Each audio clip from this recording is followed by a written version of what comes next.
Good evening. My name is Alexander Hagan. I have been a financial analyst, a financial journalist. I'm currently the CEO of a small, medium-sized tech company in Silicon Valley. That is my credibility. This is my fifth piece of investigative journalism based on using what I was trained in a postgraduate level research and development program for proving things by double referencing, researching, and not being invested in the answer, but being invested in the question and allowing the answer to come from looking at the data and letting it unfold. So we've been looking at my motivation was that I saw in the Libya invasion and war and in the Ron Paul campaign, I saw several factors in the media that seemed to be indicating that the same exact instruction to the journalists was transmitted to all networks simultaneously. And so I'm not saying that that is a conspiracy. I'm saying, where did it come from? Do they immediately pick the wire up and imitate each other? Is it promulgated? I don't know. But I know that the result was the same, which is just people were not given the proper information. In the case of the Libya campaign, there were 11 questions that I had about Libya being the most developed country in Africa, how it had poured a lot of investment in Africa with no strings attached, how they had a high literacy rate, how we'd never found out if these atrocities really occurred, and how we took a no-fly zone and actually allowed the other guys to fly. We took a ceasefire where there was an arms embargo and armed one side in the conflict. There was lots of disturbing questions. So why are we doing this? It's the next question. And then in the case of Ron Paul campaign, all the networks came at the same time, and it literally would cut his name out of questionnaires, poll results. They would literally take him out. There'd be first, second, and fourth place and pull him out. And Jon Stewart made a funny show about that, if you want to call it funny. So this is another question about the media. And then something that sort of frames it is Cenk Uygur, who has this show, The Young Turks, on YouTube, was hired mainly, I think, by Dylan Ratigan, who thought he was really brilliant.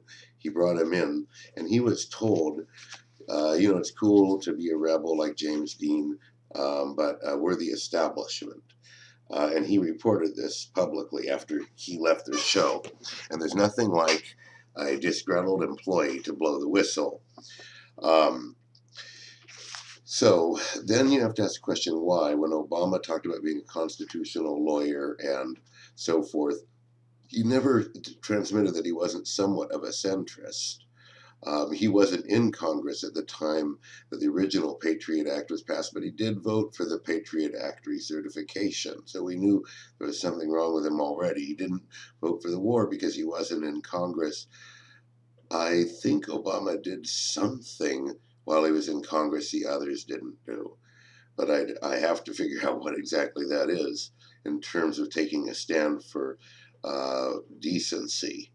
But since he came into office, he's escalated the use of Patriot Act, escalated the use of extrajudicial assassination of American citizens. He has reduced our rights. And in my opinion, these things are treason, and that the people who are doing these things of undermining the Constitution, subverting the Bill of Rights, should be indicted and put on trial and have probably their citizenship stripped from them as a man without a country did, because what they're doing is trying to destroy our republic, in my view. And so then you've got the war on terror, which is a terrible drag on our economy, achieves nothing except makes us enemies. So why are we doing it? This is my personal view. I know you may not share my view, and forgive me, this is a results presentation, having analyzed this problem. So the objectivity is somewhat off because we're introducing the results. The results condemn these things, in my view. But in the first four sequences, I hope I did not come out with the result. I was trying to build the data model. What do we know? So we have the war on terror produces a huge amount of profits for certain companies. And all of the losses are paid for by the taxpayers. It's like a casino.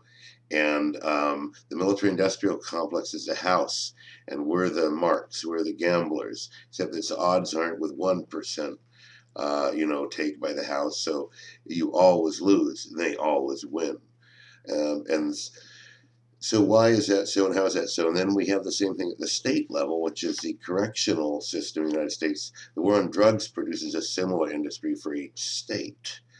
Um, so what happens is the county has an incentive to lock people up and send them that are troublemakers because the state pays for it. In other words, they stick the bill to the other 50 counties. So the rural counties lock up all the guys they don't like, send them to the state prison. Then they have a quieter county, and somebody else is paying the bill, which is the urban counties. San Mateo County in California, the wealthy counties in Southern California, Marin County, these counties all pay for the Central Valley, the foothills, and the regions that have ultra-rightist judges that will lock people up at the drop of a hat. And I think that rehab is probably handled at the county level. So they use a perverse incentive, and the corrections, people sell goods into it, people are hired by it. And so it creates the same problem. So why is this going on? What is the common denominator? We follow the money.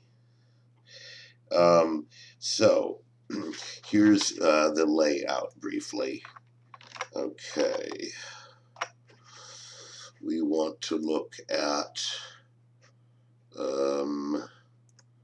this one here. So basically, this is a media. ABC, Disney owns ABC. Disney has a lot of conservatives in it, and it also has a lot of people that are very, brilliant artists that are Jewish that started these things, but they were conservative and pro-Israel. And this may be a factor in why we're engaged in the Middle East to the level we are. Disney ABC is considered second only to Fox in its pro-military industrial complex point of view, as far as people have said. Now then you've got CBS, Viacom, Comedy Central, owned by Sumner Rothstein. General Electric owns NBC. CNN is owned by Time Warner. And News Corp is owned by Fox News. So these are the constellation of companies that control the media. And then these are the 6 guys who run the world's money. They are fund managers that handle most of the world's money that's invested into private corporations. And then here's the assets under managed, 15.5 trillion. Here are global assets. I have all this posted on microtopia.org pretty much. And so then how does it all work together? We have these billionaires, because ultimately companies, stockholders, these systems are owned by people. So we can concentrate on the billionaires in America who control 10% of the money in the country and 20% of the publicly traded stock. And you can draw the line at the top 10 people or the top 100,000 people. This is one way to describe it. You have neocons that are hard right, centrists, neocon light, and then other, such as, in my view, the new money from Silicon Valley isn't quite plugged into those things necessarily in the same fashion as old money. So these billionaires, their money is handed over to these investment fund managers to try to get a good return on it, in at least part, which is basically private equity. And the private equity firms and these fund managers invest in corporations. And those corporations, they form part of this military-industrial complex. But it's really more than that now. It's a military, media, financial, construction, energy, consulting, security, pharma, intellectual property complex. It's all part of invasion and disaster capitalism. So our competitors are Brazil, Russia, India, China, Indonesia, Mexico, and Turkey. None of them have any debt. They're all growing 7 to 12%. We're growing very slowly. We have a lot of debt. So the only way we can beat them is on the battlefield. It's not in the